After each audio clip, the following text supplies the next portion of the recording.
నిన్ను పెళ్లి చూపులకు వచ్చిన అబ్బాయికి నువ్వు బాగా నచ్చేసినావంట. పెళ్లి చేసుకుంటాడంట. ఏమండి ఏమండి? మన అమ్మాయికి మెడికల్ షాపులు ఏం పనండి? ఓడెవడండి? మెడికల్ షాప్ వాడు.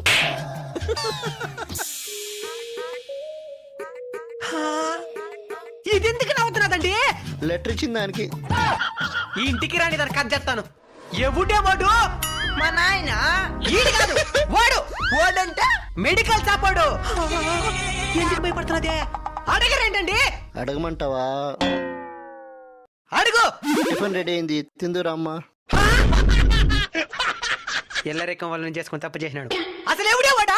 ఆయనకు నాకేం సంబంధం లేదు. మరా లెటర్ లేందే. నువ్వే సంబంధం చూసినావా? డాగట్రు వాడు ప్రతిరోజు లవ్ లెటర్ రాస్తున్నాడు. రాస్తే అది చదవదా అంటే ఒక ముక్క కూడా అర్థం కాల. అందుకే మెడికల్ సపోర్ట్ గడిస్తే వాడు చదివి అర్థమయ్యే మరి రాసిస్తున్నాడు.